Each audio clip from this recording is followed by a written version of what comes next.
दोस्तों, आज आप सभी का हमारे इस ऑनलाइन वीडियो क्लासेस में स्वागत है।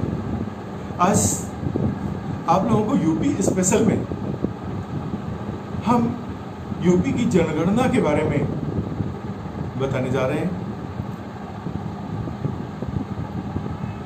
हम देखते हैं, अभी मैंने 2-3 यूपी स्पेशल से संबंधित क्वेश्चन आंसर कराए हुए हैं और आज उसमें हम उत्तर प्रदेश की जनसंख्या से संबंधित बात करने जा रहे हैं कि जनसंख्या से संबंधित जो प्रश्न पूछे जाते हैं, जो आंकड़े पूछे जाते हैं, वो इम्पोर्टेंट आंकड़े आपको बताने जाते हैं। आप देखेंगे कि जो हमारी जनसंख्या है, वास्तव में सबसे पहला तो उद्देश्य है जनसंख्या की गणना क्यों की जाती है।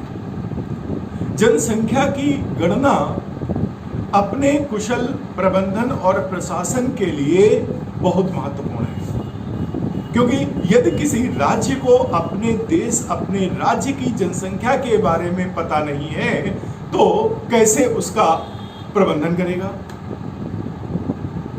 कैसे उस जनता को परियोजनाओं का लाभ पहुंचाएगा। यानी कह सकते हैं कि जनसंख्या के आंकड़े ही उस देश राज्य की आर्थिक संपन्नता, विपन्नता, साक्षरता, सशक्तता, इन सब का द्योतक होता है। दोस्तों, जनसंख्या गणना का जो सर्वप्रथम प्रयोग है वो रोमन साम्राज्य में आपका कैडेस्ट्रल सर्वे के प्रमाण के रूप में पाया जाता है, जो सबसे सर्वाधिक प्राचीनतम जनगणना के स्रोत हैं। और उसके बाद हम देखते हैं कि 1500 ईसा पूर्व में इजराइल में जनगणना के हमें प्रमाण प्राप्त होते हैं। उसके बाद आप देखते हैं कि अर्थशास्त्र यानी चाणक्य की अर्थशास्त्र में 321 से लेकर के 296 के बीच जनसंख्या के आंकड़ों के बारे में बात की गई है कि जनसंख्या की गणना कितनी महत्वपूर्ण है। और उसके बाद आप देखते हैं 1595-96 में आईने अकबरी में भी जनसंख्या के बारे में, जनगणना के बारे में बात की गई है। और उसके बाद 1749 में हम देखते हैं कि स्वीडन में सबसे पहले आधुनिक स्वरूप में जनगणना वहां की गई।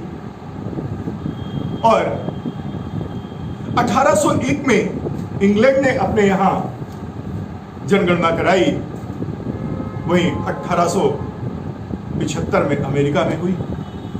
जबकि हम अपनी बात करें, अपने देश की बात करें, तो सबसे पहले तो 1872 में लॉर्ड मेयो के समय भारत में जनगणना हुई, लेकिन 1881 से रिपन के समय दशकीय जनगणना की जाने लगी।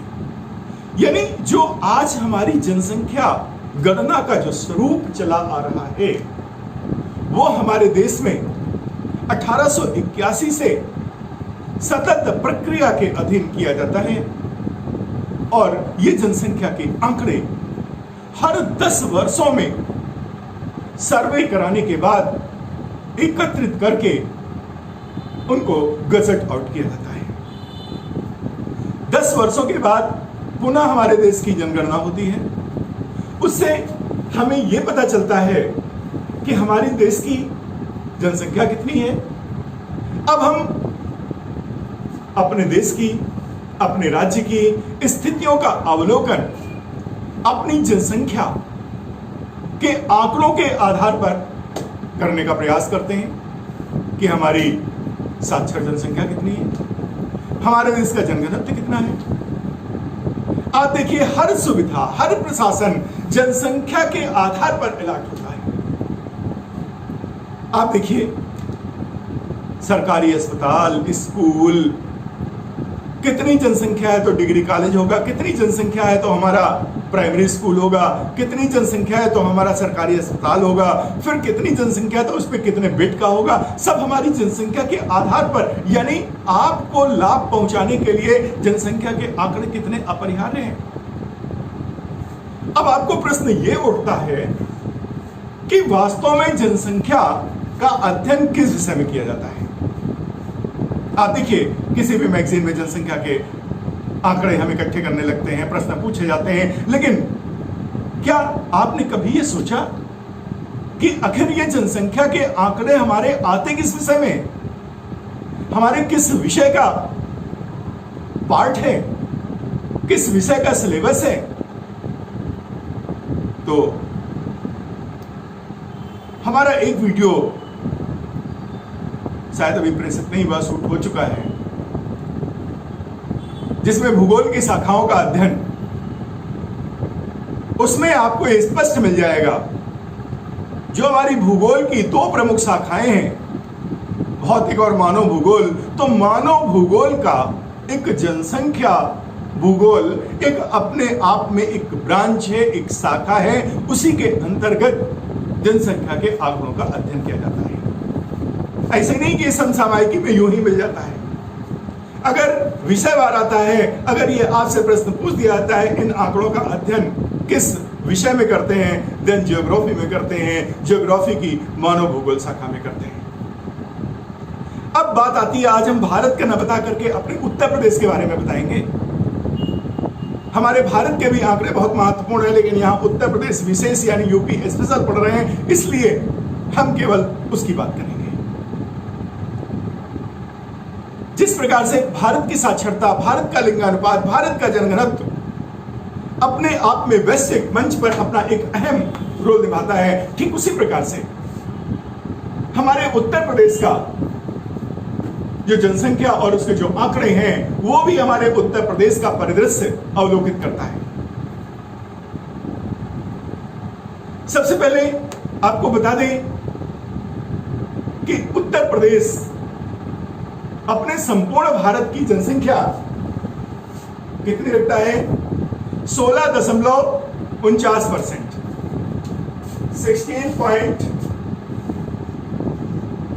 16.49% जनसंख्या संपूर्ण भारत की अपने पास रखता है। जबकि जो हमारे यूपी का क्षेत्रफल है, संपूर्ण भारत का मात्र 7.33% क्षेत्रफल अपने पास रखता है, लेकिन जनसंख्या अपने पास 16.49% अपने पास रखता है। ये इतनी बड़ी जनसंख्या है, इतनी बड़ी जनसंख्या है कि चाइना, भारत, अमेरिका, इंडोनेशिया के बाद उत्तर प्रदेश की जो जनसंख्या है वो एक अपने देश के बराबर रोल निभाती है। यानी अब जितने भी आपके देश आएंगे उन सब की जनसंख्या हमारे उत्तर प्रदेश से कम होगी। एक मीन्स विश्व के 5वें नंबर के देश के बराबर जनसंख्या रखने वाला हमारा यूपी यानी उत्तर प्रदेश भौगोलिक क्षेत्रफल का मात्र अपने पास रखता है 7.33%। क्षेत्रफल के दृष्टिकोण से आप देखते हैं, सबसे पहला हमारा राजस्थान आ जाता है, उसके बाद एमपी आ जाता है, उसके बाद महाराष्ट्र आ जाता है और उसके बाद आंध्र प्रदेश आ जाता है, जो आज दो भागों में बट गया है। अभी आपके 2021 के आंकड़े आएंगे तो आंकड़े बदले नजर आएंगे। और देन कम यूपी, तब उत्तर प्रदेश का नंबर आता है। किसका नंबर आता है? तब उत्तर प्रदेश का नंबर आता है। अब जब बात आएगी उत्तर प्रदेश के जनघनत्व की, किसकी? उत्तर प्रदेश की जब जनघनत्व की बात आएगी तो सबसे पहले उत्तर प्रदेश का जो जनघनत्व है वो 828 व्यक्ति पर वर्ग किलोमीटर। जो हमारा जनघनत्व होता है वो क्या होता है? पर वर्ग किलोमीटर।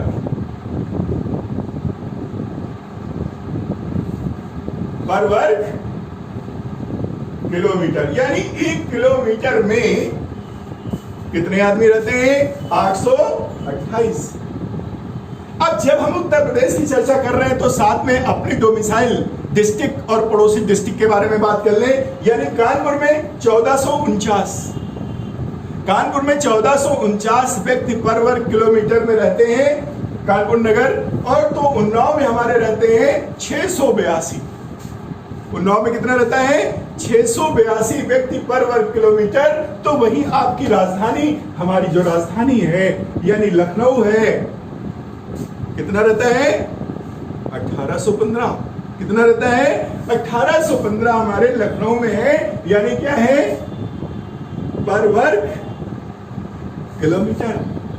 देन कम आप बनारस में आ जाइए, अपने काशी में आ जाइए, जहां से हमारा पीएम का इलेक्शन हुआ है, यानी वाराणसी 2399, 2399 व्यक्ति पर वर्ग किलोमीटर। यानी जनघनत्व सबसे ज्यादा कहां है? बनारस में है। देन कम भदोही 1531 व्यक्ति पर वर्ग किलोमीटर। आप जानते हैं भदोही मैंने बताया था कालीन के लिए, दरी के लिए महत्वपूर्ण प्लेस है। ठीक है, तो इस तरीके से मैंने बताया कि जनघनत्व क्या है उत्तर प्रदेश का 828, कानपुर का 1449 और उन्नाव का 682, लखनऊ का 1815, बनारस का 2399 और भदोही का 1531। देन कम अब आ जाते हैं अधिक आबादी। इसी से रिलेटेड है ये प्रश्न पीसीएस में पूछा जाता है कि अधिक आबादी वाला ऊपर से आ जाएगा, सीरियल इनका मैनेज करिए। सबसे ज्यादा आबादी वाला हमारा क्या है? इलाहाबाद। यानी कितनी जनसंख्या है? 59,798। कितना है? 59,798,000 ये हमारे इलाहाबाद की जनसंख्या है। जबकि आप देखते हैं मुरादाबाद की क्या है? 47 लाख, 73,138। काफी अंतर है इसमें। इसके बाद आपका गाजियाबाद आ जाता है 46,61,1452। देन कम आजमगढ़ 46,16,509 और फिर आता है लखनऊ 45,88,455। क्या है लखनऊ का? 45,88,455। यानी ये आपका लखनऊ है। इस तरीके से आपका क्रम आ गया। इनमें से ऊपर से सीनियरिटी वाइज सबसे पहले इलाहाबाद, देन मुरादाबाद, गाजियाबाद, आजमगढ़, देन लखनऊ। अब आ जाता है कम आबादी वाला। सबसे कम आबादी वाला जिला आपका महोबा, ऐतिहासिक तीर्थ स्थल है। और उसके बाद फिर चित्रकूट, वेरी इंपॉर्टेंट ऐतिहासिक तीर्थ स्थल। और फिर आपका श्रावस्ती और फिर ललितपुर। यानी इस तरीके से उसके बाद आप देखते हैं साक्षरता में उत्तर प्रदेश की साक्षरता कितनी है? 69.72%। क्या है साक्षरता उत्तर प्रदेश की? 69.72%। यानी ये हमारी साक्षरता है। साक्षरता मीन्स 7 साल का बच्चा, 7 साल तक आयु का बच्चा, 7 साल से ऊपर की आयु का बच्चा जो किसी भी भाषा में लिखना पढ़ना जानता, विद्वान नहीं। और वो प्रतिशत हमारा इतना है, क्या? 69.72%। अब इसमें पुरुषों की साक्षरता कितनी है? 79.24%। पुरुष साक्षर हमारा कितना है? 79.2%। और महिलाओं की साक्षरता देखिएगा, हमारा भारत कितना स्त्रियों के लिए कर रहा है, कितना बाल के लिए कर रहा है, कितने स्लोगन चल रहे हैं, कितनी परियोजनाएं चल रही हैं। लेकिन आप देख रहे हैं 59.62%, 59.62%। देन कम आ जाते हैं कानपुर नगर का क्या है? 81.31%। कानपुर नगर में जो हमारी साक्षरता है, कानपुर नगर में साक्षरता है 81.31%, जबकि औरैया में है 80.25%। वही इटावा आता है 79.99%। इटावा में 79.99%। अब आती है बात हमारी सर्वाधिक साक्षर, सर्वाधिक साक्षर जिला क्या बताया? सर्वाधिक साक्षर जिला गाजियाबाद 85%, गौतम बुद्ध नगर उसके बाद 82.20%, यानी सबसे ज्यादा साक्षर कहां है, साक्षरता कहां है? गाजियाबाद में, जिसे दिल्ली का बच्चा कहते हैं 85%, गौतम बुद्ध नगर 82.20%, कानपुर 81.31%, ठीक है, औरैया 80.2% और इटावा ये हो गया। इसके बाद आता है लिंगानुपात। क्या है? लिंगानुपात। लिंगानुपात पे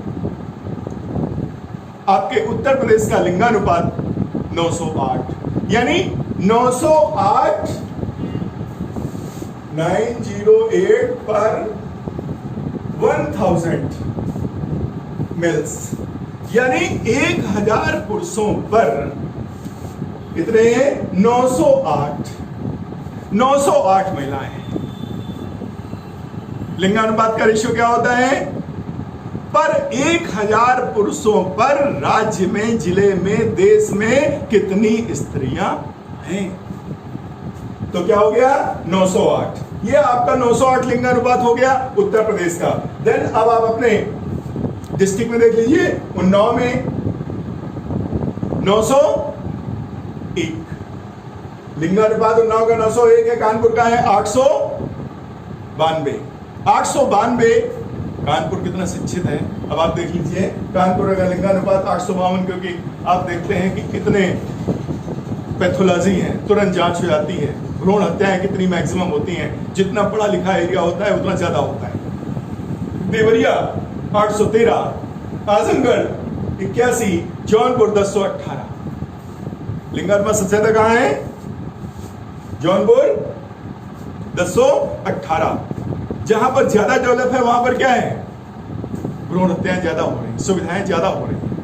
पैसा लिया, मुट्ठी में दिया, डॉक्टर के पास गए, क्या है? काम। उसके बाद आप देखते हैं, उसके बाद आ जाते हैं उत्तर प्रदेश में सर्वाधिक एससी। प्रश्न बहुत पूछा जाता है, उत्तर प्रदेश में सर्वाधिक एससी कहां है? सीतापुर में। एससीओ का प्रतिशत है 31.87%, 31.87% है हमारे सीतापुर में एससी का। जबकि सोनभद्र में है 41.92%, 41.92%। यानी अगर प्रतिशत में एससी पूछा जाए तो प्रदेश में कहां होगा? सोनभद्र। जरा गंभीरता से समझने की जरूरत है। जबकि प्रतिशत ना पूछा जाए तो कहां होगा? सीतापुर। जैसे आपको बढ़िया सा उदाहरण देते हैं कि अगर मलिन बस्तियों के बारे में पूछा जाए, सर्वाधिक मलिन बस्ती कहां है बतौर जनसंख्या, तो क्या हो जाएगा? कलकत्ता हो जाएगा, क्योंकि कलकत्ता में 51% जो है मलिन बस्तियों की जनसंख्या रहने वाली है। जबकि प्रतिशत में जाते हैं तो मुंबई है, जबकि मुंबई की मलिन बस्तियों का प्रतिशत मात्र 37% है, लेकिन वहां की आबादी इतनी ज्यादा है कि 37% उनकी जनसंख्या हमारे कलकत्ता के 51% से बहुत बड़ी हो जाती है कि नहीं? तो यही यहां पर भी खेल है। यानी सीतापुर में सर्वाधिक एससी है, लेकिन जब एससी प्रतिशत की बात आए तो सोनभद्र में है। इसके बाद फिर हरदोई में है 31.36%, देन उन्नाव में है 30.64%, 30.64%। इसके बाद न्यूनतम एससी कहां है? न्यूनतम एससी किसमें है? बागपत है, 10.98%। कितना है? 10.98%। देन एसटी की जनसंख्या उत्तर प्रदेश में कितनी है? एसटी की जनसंख्या है 0.06%, 0.06%। फिर आप देखते हैं कि अनुसूचित जाति क्या है? अनुसूचित जाति सर्वाधिक हमारे उत्तर प्रदेश में कहां है? अनुसूचित जाति की संख्या लोगों की कहां है? लखीमपुर खीरी में। अनुसूचित जाति के लोगों की जो जनसंख्या है सर्वाधिक कहां है? लखीमपुर खीरी में। जबकि अनुसूचित जाति की न्यूनतम संख्या उत्तर प्रदेश में कहां है? तो वो कहां आ जाएगा? चित्रकूट। कहां जाएगा? चित्रकूट में आ जाएगा। इसके बाद आपको शिशु लिंगानुपात के बारे में बता देते हैं कि उत्तर प्रदेश का शिशु लिंगानुपात कितना है? वो है 899। शिशु लिंगानुपात मीन्स 0 से 6 आयु वर्ग के लोगों का लिंगानुपात। क्या? 0 से 6 वर्ष की आयु के बच्चों का लिंगानुपात ही शिशु लिंगानुपात कहा जाता है। और वो रेशियो क्या है? 899 पर 1000 शिशु। देन सर्वाधिक महिला साक्षरता हमारे प्रदेश की, वेरी इंपॉर्टेंट, जो छूट गया था उधर, सर्वाधिक महिला साक्षरता। पुरुष वाली तो बात हो गई, गाजियाबाद में है, लेकिन महिला का क्या है? 81.42%। कहां पर है? गाजियाबाद में। कहां पर है? गाजियाबाद में है। इस प्रकार से हमने आपको इस वीडियो के माध्यम से उत्तर प्रदेश विशेष से संबंधित जो जनसंख्या से संबंधित आंकड़े आते हैं वो मैंने बताने का प्रयास किया है। और वास्तव में देखा जाए तो अगर इनका विधिवत आप अध्ययन करते रहेंगे तो आपके प्रश्न गलत नहीं होंगे। जनसंख्या के आंकड़ों के प्रश्न गलत तभी नहीं होंगे जब व्यवहारिक रूप से इनका श्रवण करते रहेंगे, व्यवहारिक प्रयोग करते रहेंगे, देखते रहेंगे, हाथ से नोट बनाते रहेंगे और बीच बीच में उसको रिवाइज करते रहेंगे। वीडियोस आपके लिए इतने लाभदायी हैं, अगर आप लाभ लेना चाहें तो ये आपकी एडिशनल इतनी ज्यादा मदद करेंगे कि एक पीए की मदद करेंगे। आप जानते हैं एक पर्सनल सेक्रेटरी होता है, वो हर जगह बॉस को याद दिलाता रहता है, साहब ये करिए, साहब ये करिए, उसके लिए बहुत पे करना पड़ता है। लेकिन अगर आप इस तरह के वीडियोस आपके पास हैं, आप पढ़ाई कर रहे हैं, उनको 1-2 बार आप सुनते हैं, कभी भी अपने खाली समय पे आप इसको लगा देते हैं, सुनते जाएंगे, व्यवहारिक प्रयोग होता जाएगा, तो बड़े आराम से सारी चीजें याद रहेंगी। आपको कहीं कॉपी खोलने की जरूरत नहीं है। आजकल इतनी सुविधाएं हैं, लेकिन बशर्ते हम उन सुविधाओं का लाभ उठाते नहीं हैं।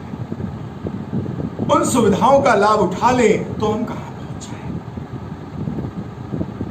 लेकिन वास्तव में ये भी सच बात है कि सब लोग लाभ उठा ही लेंगे तो बचेगा कौन? इसलिए देश में सब लोगों की जरूरत है। अगर पढ़ने वाले सब हो जाएंगे तो फिर उनकी इज्जत कौन करेगा? फिर तो नौकरी में और कंपटीशन हो जाएगा। पढ़ने वाले कम होने में नौकरी पाने वालों के लिए बहुत अच्छा है कंपटीशन का। हर चीज के दोनों पहलू हैं। बाकी काम कौन करेगा? पढ़ने वाला ऑफिसर बनेगा, जो ऑफिसर नहीं बनेगा क्लर्क बनेगा, जो क्लर्क भी बनने योग्य नहीं होगा कोई और काम करेगा। बस हमारा आप लोगों का हरदम यही सिखाने का नजरिया रहता है कि आप लोग खूब पढ़ें, सीखें, अपनी शिक्षा को एक उद्योग की तरह डेवलप करें, उसको एजुकेशन इंडस्ट्री समझ लें कि हमें इससे लाभ लेना है। 2 साल लगे, 3 साल लगे, बड़ी परीक्षाओं के लिए 4 साल लगे, हमें तब तक पीछा नहीं छोड़ना है जब तक इससे हमें लाभ ना मिल जाए। हमें कोई भी काम शुरू करना है, जब तक उसका पारितोषिक ना मिले हमें पीछे नहीं हटना है। तो दोस्तों, इसी के साथ हम इस वीडियो को विराम देते हैं।